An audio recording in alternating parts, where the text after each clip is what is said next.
তোমাদের দাদাভাই বলল, গিন্নি বাজারে তো নতুন আলু শেষ হতে যাচ্ছে আর কড়াইশুঁটিও শেষ হতে যাচ্ছে, শীত চলে যাচ্ছে, তো কবে আর করবে? একদিন করো। তা চলো আজ দাদারই দুটো পছন্দ রেসিপি তোমাদের সঙ্গে শেয়ার করি। এখানটা দেখো আমি 500 গ্রামের মতন কড়াইশুঁটি নিয়েছি, ছাড়িয়ে ধুয়ে নিয়েছি। আর এখানটা নিয়েছি ছোট ছোট নতুন আলু, গোটা একদম কেটে পরিষ্কার করে ধুয়ে রেখে দিয়েছি। তারপরে কড়াইশুঁটিটাকে এখানটা মিক্সিতে আমি পেস্ট করে নেবো। তো এখানটা মিক্সিতে পেস্ট করে নিচ্ছি, তোমরা চাইলে সিদ্ধ করেও করতে পারো, আমি কিন্তু কাঁচা করবো। এখানটা এক টুকরো আদা আর 4টে কাঁচা লঙ্কা দিয়ে দিয়েছি, দিয়ে এটাকে মিহিন একটা পেস্ট করে নিলাম। তো দেখো এরমভাবে মিহিন পেস্ট করে নিয়েছি। তারপরে দেখো কচুরিটা বানানোর জন্যে আমি ময়দাটাকে মেখে নেবো। তো এখানটা আমি 3 বাটি ময়দা নিয়ে নিয়েছি। আর নেওয়ার পরে এখানটা দিয়ে দেবো ময়মের জন্য 1 চামচ চিনি আর সামান্য একটু নুন, আর দিয়ে দিচ্ছি সাদা তেল 2-3 চামচের মতন, দিয়ে ভালো শুকনো উপকরণগুলোকে মিশিয়ে নিচ্ছি। এবারে অল্প অল্প জল দিয়ে একটা সুন্দর ডো তৈরি করে নেবো, সফট ডো। তো দেখো এখানটা কিন্তু আমি অল্প অল্প জল দিয়ে মেখে একটা সফট ডো তৈরি করে নিয়েছি ময়দার। এখানটা কচুরির জন্যে কিন্তু আমি ডোটা মেখে রেখে দেবো আধা ঘন্টার জন্যে।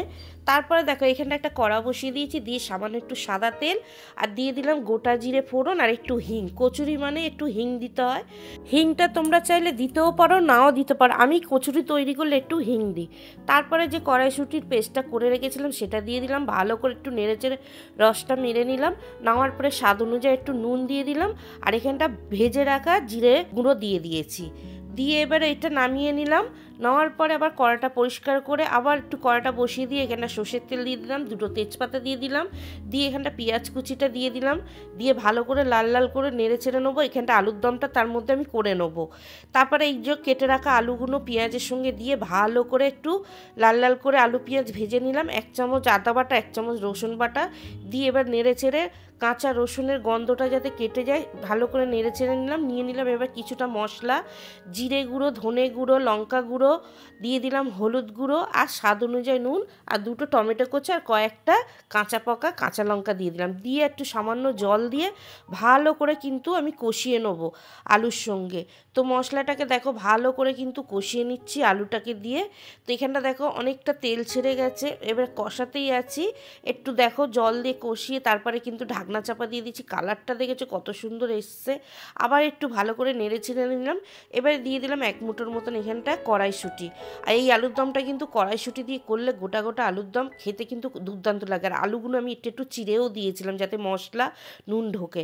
তারপরে দেখো কষার পরে পরিমাণ মতন জল দিয়ে দিলাম, দিয়ে কিন্তু ঢাকনা চাপা দিয়ে দিলাম। এদিকে দেখো আমার যে ময়দার ডোটা করে রেখেছিলাম অনেকটাই নরম হয়ে গেছে। ততক্ষণে কিন্তু আমি কচুরিগুলো রেডি করে নেবো। এখানটা এবারে আমি ভালো করে একটু ডলে নিলাম, নেওয়ার পরে একটু পাটায় ফেলে এবারে আমি যেই পরিমাণে সাইজটা করব সেইভাবে কিন্তু আমি লেচি কেটে নিলাম। আর কচুরি কিন্তু একটু বড় বড় একটু মোটা মোটা হয়, তো এইভাবে আমি লেচি কেটে নিয়েছি। এবার একটু করে গোল করে নিলাম। তারপরে দেখো যে কচুরির যে পুরটা রেডি করে রেখেছিলাম এখানটা দেখো একটা বাটির শেপে আমি একটু খোদল করে নিচ্ছি। নিয়ে এবারে আমি এখানটা কিছুটা কচুরির পুরের জন্য এরকম গোল গোল করে নিচ্ছি, নিয়ে এইভাবে মুড়ে দিচ্ছি। আর এইভাবে করলে কিন্তু সুন্দরভাবে বেলা যায়। তারপরে এখানটা দেখছি আলুর দমটা কতটা কি হয়েছে দেখে নিলাম একটু খুলে। তো এখানটা দেখলাম আলু সিদ্ধ হয়ে গেছে একদম পারফেক্ট, এরা মাখা মাখা রাখবো। তারপরে একটু কুচিয়ে রাখা ধনেপাতা দিয়ে দিলাম। এটা কিন্তু অনেকটাই পরে টেনে যাবে, ঘন হয়ে যাবে, আর বেশিটা ঝোল আমি মারবো না। তোমরা যদি ঝোল রাখতে চাও রাখতে পারো, আমি কিন্তু একদম মাখা মাখা করেছি, এটা কিন্তু আরও শুকনো শুকনো যায়। তারপরে হয়ে গেছে, এখানটা আমি চাপা দিয়ে রেখে দিলাম। এবারে কচুরিগুলোকে এইভাবে একটু করে সামান্য তেল দেবো, বেশি তেল দেবো না, দিয়ে এবার দেখো সুন্দরভাবে কিন্তু বেলে নেবো।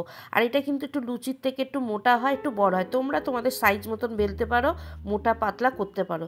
দেখো একটুও কিন্তু বেরায়নি। তারপর এখানটা একটা আলাদা কড়াই তেল গরম করে নিয়েছিলাম, গরম হতে আমি দেখো কচুরিগুলো ছেড়ে দিলাম। আর কত সুন্দর দেখো ফুলে গেল একদম বেলুনের মতন। তো এইভাবে কিন্তু উল্টে পাল্টে সুন্দর করে আমি ভেজে নিলাম। নিয়ে একইভাবে আরেকটা আমি কচুরি ছেড়ে দিলাম তেলের মধ্যে, এটাও কিন্তু কত সুন্দর ফুলে উঠেছে দেখো, দু পিঠে কিন্তু সুন্দর করে লাল লাল করে ভেজে নিলাম। তো এইভাবে কিন্তু আমি কড়াইশুঁটির কচুরিগুলো সুন্দরভাবে ভেজে সব তুলে নিলাম। সব কটা কচুরি দেখতেই পাচ্ছ কত সুন্দর ফুলেছে। এখানটা একটা পাত্র নিয়েছি পরিবেশন করার জন্য, আর পারফেক্ট হচ্ছে, একটাও কিন্তু ফেটে বেরিয়ে যায়নি। এইভাবে কচুরি কিন্তু যদি বেলো খুবই সুন্দর হবে, একটাও বেরাবে না। তারপরে দেখো একদম কষা কষা আলুর দম, নতুন আলুর দম। তো কড়াইশুঁটি দিয়ে নতুন আলুর দম কত সুন্দর দেখতে হয়েছে, খেতে কিন্তু অসাধারণ হয়েছিল। আর কচুরিগুলোও দেখছো একদম বেলুনের মতন ফুলে ফুলে আছে। তোমাদেরকে একটা কেটে দেখাচ্ছি ভেতরের পুরটা কত সুন্দর। তোমাদের একটা কচুরিটা কেটে দেখাচ্ছি। কড়াইশুঁটির পুরটা কিন্তু সব দিকে খেলিয়েছে, দেখো কত সুন্দর, ভেতরে কোনো জায়গা কিন্তু বাদ যায়নি। আর এদিকে নতুন আলুর দম কড়াইশুঁটি দিয়ে একদম মাখা মাখা, ঝাল ঝাল, লাল লাল, কষা কষা, এত সুন্দর হয়েছিল। দাদা তো খেয়ে বলল, গিন্নি মুখে লেগে আছে, একদম মানে কি বলবো, অসাধারণ হয়েছে, এ স্বাদের ভাগ নেই। তারপরে তো আমিও লোভ সামলাতে পারলাম না, আমিও খেতে চলে এলাম প্লেট নিয়ে। গরম গরম ফুলকো ফুলকো কড়াইশুঁটির কচুরি আর আলুর দম তো নিয়ে আমিও খেয়ে নিলাম। তো বন্ধুরা সেই স্বাদ হয়েছিল, একদম অসাধারণ, এত সুন্দর হয়েছিল খেতে। আজকে তোমাদের সঙ্গে দুটো রেসিপি একসঙ্গে শেয়ার করলাম, আর আমার গলার ভয়েসটা খুবই বসে গেছে, ঠান্ডা লেগেছে। আর রেসিপিটা কেমন লাগলো অবশ্যই কমেন্ট করে জানিও। রেসিপিটা যদি ভালো লাগে একটা লাইক করে দিও। আজকের মতন টাটা।